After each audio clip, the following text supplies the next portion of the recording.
Well. America's team, the Gambler and His Cowboys, came out tonight around 2 a.m. on Netflix, and I've started binge watching it already, and I'm almost done with episode 2. But I'm going to give you a review of every single episode, and I want to start with number 1. And I really do believe that every Dallas Cowboy fan really needs to tune in to this Netflix special, and I think you will be pleasantly surprised. Let's talk Cowboys. We're about to talk facts.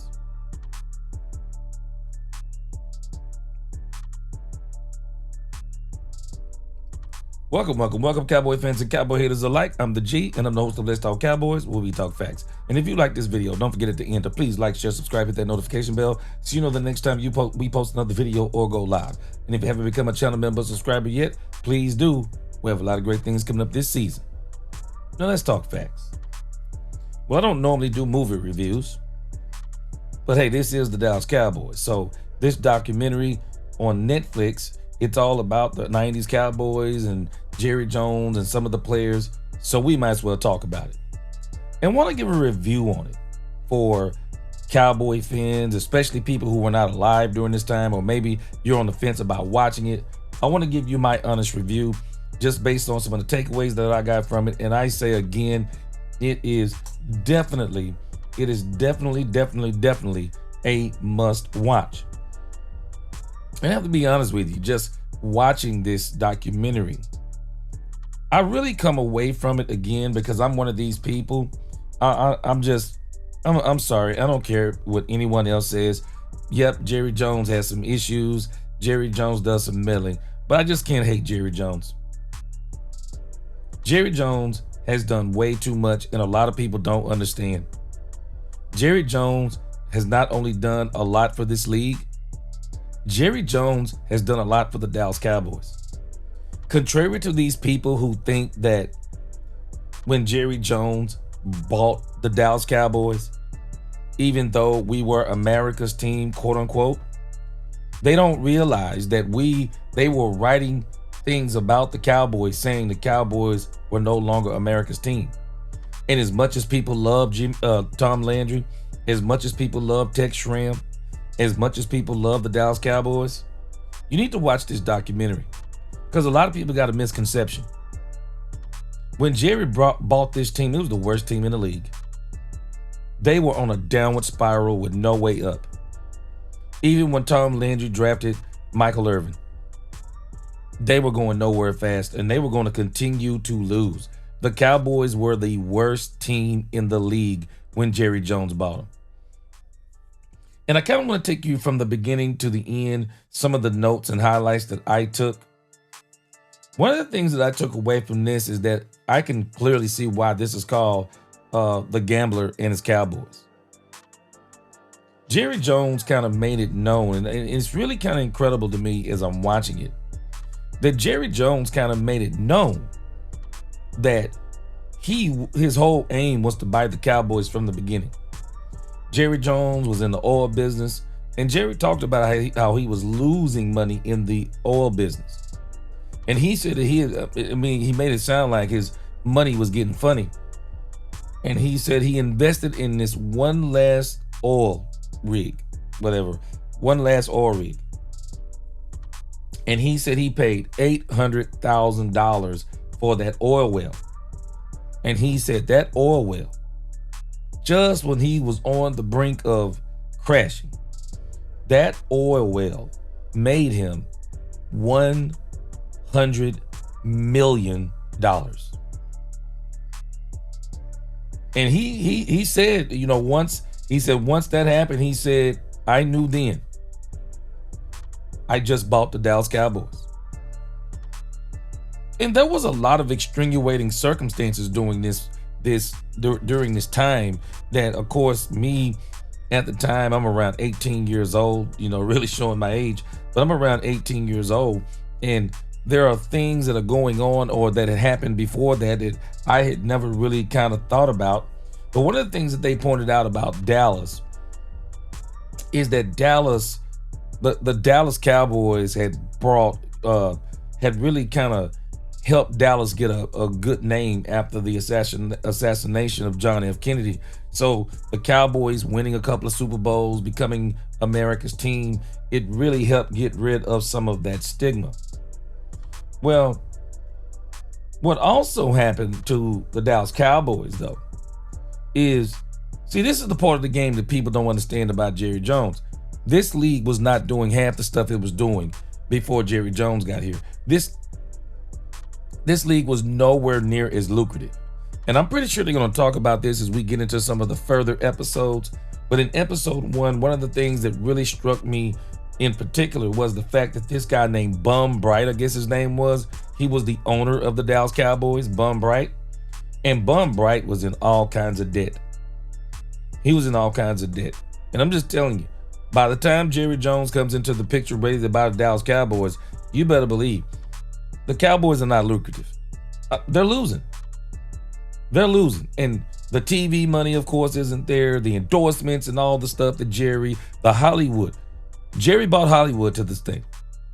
Jerry bought Hollywood, not only to Dallas, but he brought it to the NFL. But nevertheless, Bum Bright, he wanted to sell the Cowboys because he was in severe, severe debt.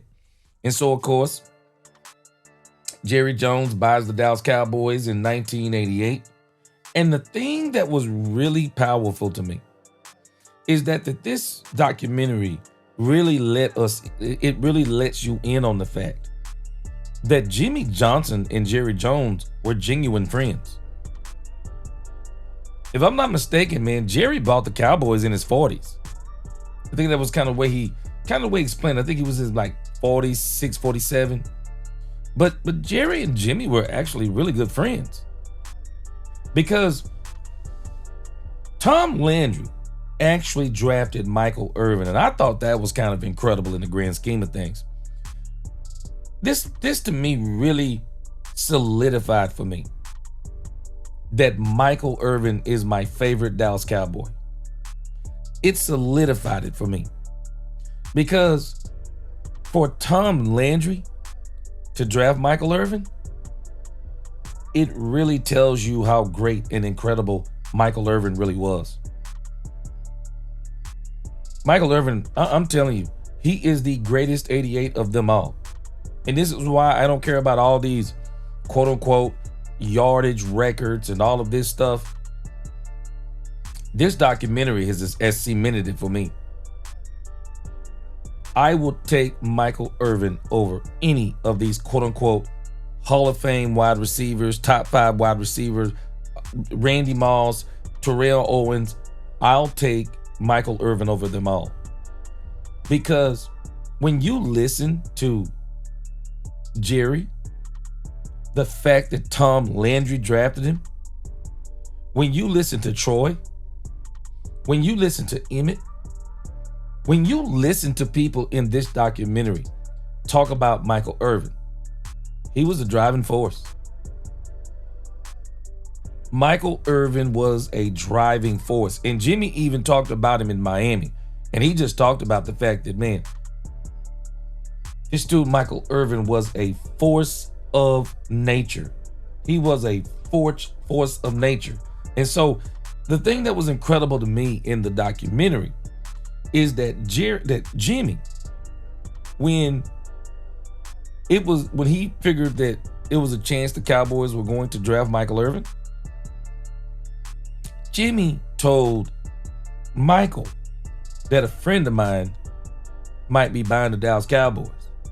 So if the Cowboys draft you, I may be joining you. I thought that was insane. I thought that was insane because it really it's the part of the story you didn't know. Jimmy and Jerry actually were really good friends. And Jerry was already telling Jimmy his plans. And I'm telling you something, boy, when I do the review for episode 2, Cowboy fans, I don't want to discourage you. But after watching episode 2, I'll be doing this one. I'm going to go back in the living room and I'm going to watch the rest of it, or I might watch it up here. I'm going to watch the rest of it and I'm going to come back and do the review on it. I don't know if we'll ever get somebody like Jimmy Johnson again. I just don't think you can ever get another Jimmy Johnson. What Jimmy did for the Cowboys, to me, is incredible. Let me see. It might be in the notes here, so I'll get to it. But Jimmy and Jerry were really good friends. And one of the quotes that I love that Jerry made in the documentary is that Jerry said, see, Jimmy was a winner in college, but he was also kind of hated by a lot of people because he was all about winning. And Jerry said something about Jimmy. He said Jimmy was controversial, and I liked it. And one of the things that I caught about Jerry is, and people may hate this about Jerry. You can hate it or you can love it and hate it, but I love it and hate it because the one thing I realized about Jerry from the very beginning, Jerry doesn't mind adversity. I said it before, Jerry has very thick skin. Jerry bought the Cowboys. People hated him for buying the Cowboys. And I mean, Jimmy even said that he had never seen someone more prepared than Jerry was for his first press conference.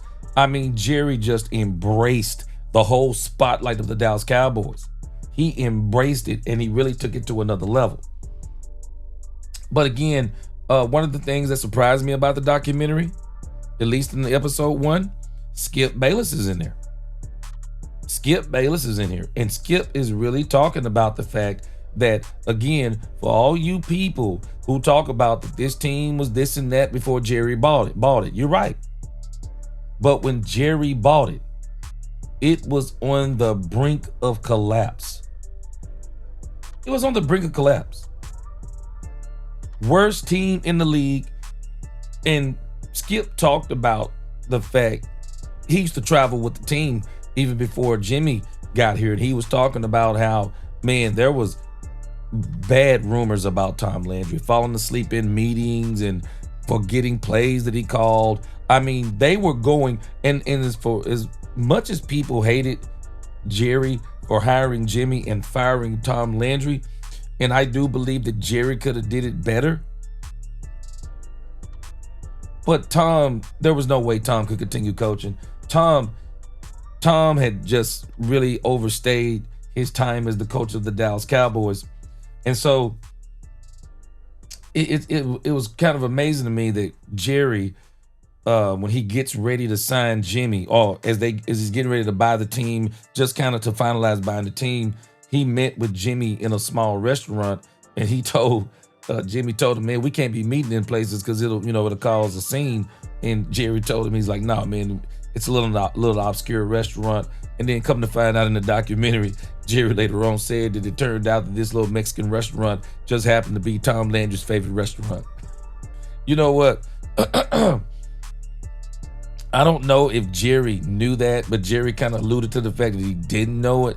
But boy, it just seemed so coincidental. And it was so funny because Jerry and Jimmy, they meet there and somebody took a photo, and man, that photo spread like wildfire. And by the next morning, everybody said that Jerry's going to buy the team and he's firing Tom Landry. And so it got out. And another thing that I really gleaned from this, and this is why I'm just telling you, I just really love Jerry Jones. I don't love the way he operates, but I love Jerry Jones. Jerry Jones was the perfect businessman. I'm telling you, Jerry Jones was exactly what the Cowboys needed. Now, we can argue if he's what the Cowboys need now and all these different things, but I'm telling you, at that point in time, I understand what Michael Irvin meant. Man, Jerry was the perfect. Jerry, no matter what anyone says, Jerry took the Dallas Cowboys to the next level. Jerry took the Cowboys from the conservative, disciplined Tom Landry Cowboys to the monster Hollywood Cowboys and Super Bowl winning Cowboys. 3 Super Bowls versus Tom Landry's 2.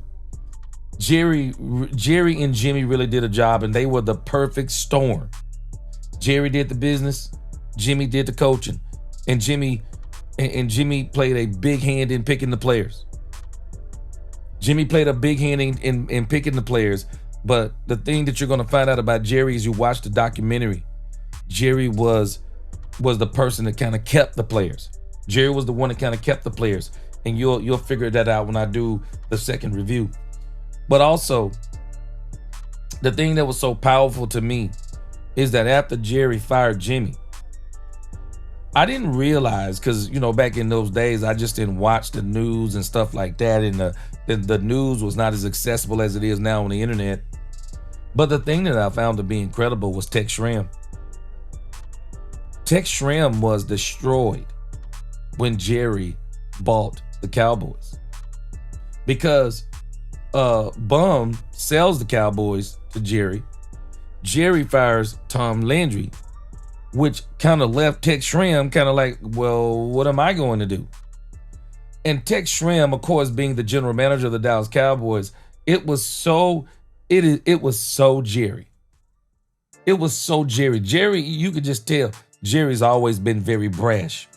It was so Jerry. They were kind of asking Jerry, because it was unprecedented. What Jerry is doing is unprecedented even today, of being the owner, the president, and the general manager. Tex Schramm is sitting there in the doggone press conference, there looking sick as he wanted to look. And Jerry looked over at Tex Schramm and said, I want to do his job. I was like, what?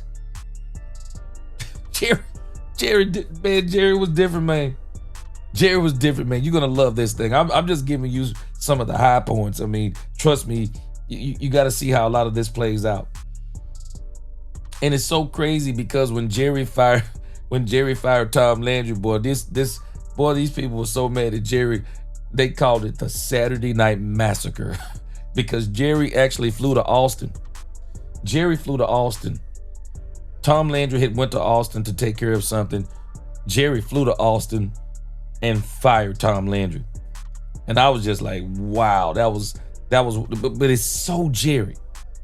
And one of the things that Jerry says in episode 1 that I thought was so powerful is that Jerry said the firing of Tom Landry was one of the worst PR missteps he'd ever made. Yeah, because I do think that Jerry should have sent Tom Landry out differently than he did. And I really do believe that Jerry should still pay a little bit more homage to Tom Landry. Not only Tom Landry, but also to Jimmy Johnson. I mean, I really think that he should erect a statue of both of them. They're both the Super Bowl winning coaches.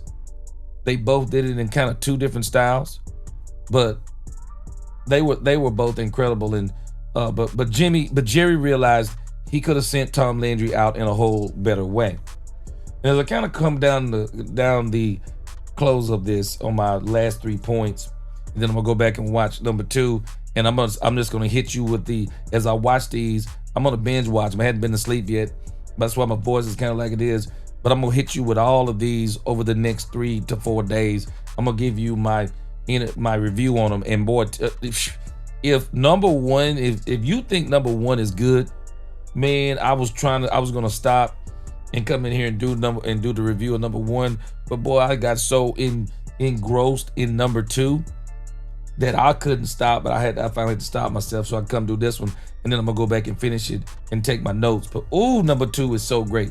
But 1 is the great start, man. I give these guys at Netflix and Jerry Jones a lot of credit. But it was so funny, because it's kind of like Jerry has kind of come full circle on this. Because Jerry was, this is why I say, for you people who hate Jerry Jones, you can't phase Jerry Jones.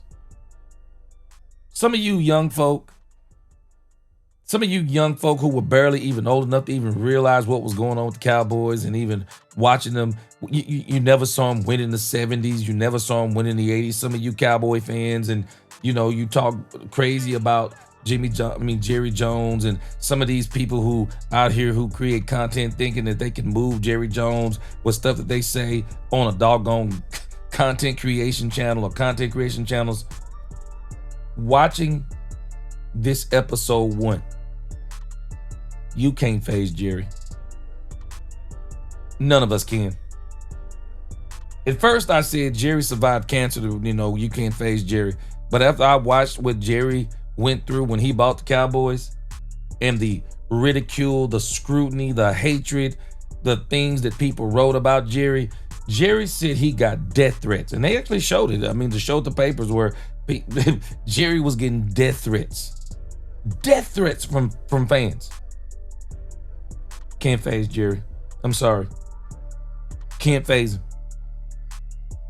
Jerry has seen it all. Jerry has been there and done it. And when you see just the opening of how this man accumulated his wealth, man, this dude has been through the ringer. And there's a reason why. I can understand it. I don't agree with it. But there is a reason why this dude, the Cowboys are this man's crown and joy. Crown and joy. There is nothing nobody could do to phase this man. But again, Tom Landry went to 5 Super Bowls. He was 2-5, but Jerry comes in, hires Jimmy, and the Cowboys went 3-0 in Super Bowls. And it was going to be winning those Super Bowls was the only way Jerry was going to be able to get the people's mind off of hating him and what happened to Tom Landry. And again, the Cowboys were the worst team in the league. They were, and this is kind of getting to number 2, and I'm gonna stop right here. But again, and even when Jerry buys the Cowboys, and he, and Irvin is already here, brings in Troy Aikman, and the Cowboys are the worst team in the league. Worst team in the league. I mean, I'm just telling you, man. First episode, incredible. Absolutely loved it. Ready to watch the next 7 episodes. So, haven't even went to sleep yet. So, boy, I don't know, man. I'm probably going to watch I'm probably going to at least watch another 3 or 4 episodes. It might take a couple hour nap and then get right back on live today around 4 p.m. But I am telling you, man, this doggone documentary is episode 1, 5 out of 5. 5 out of 5.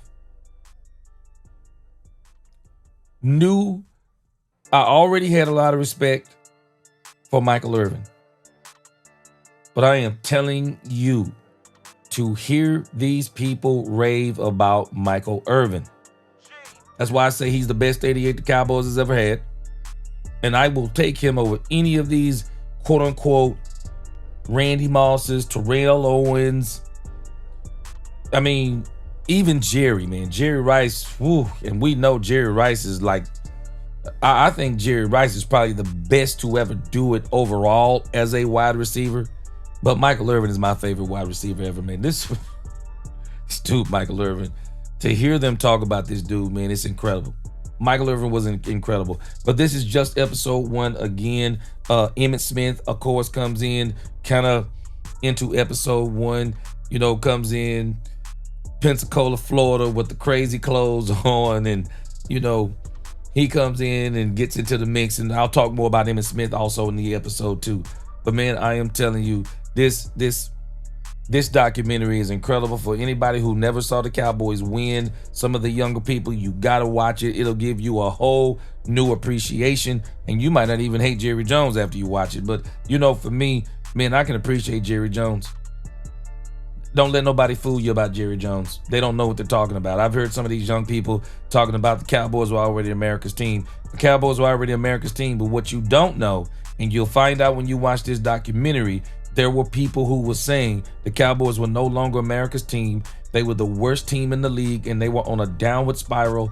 And as much as I love Tom Landry overstayed his time as the coach, and it was time for this team to do something new. It was time for a new owner. It was time for a new general manager. It was time for a new coach. It was time for a whole new philosophy and ways of doing things for the Dallas Cowboys. And I'm sorry, Jerry took the Cowboys. Don't you ever let nobody tell you anything different.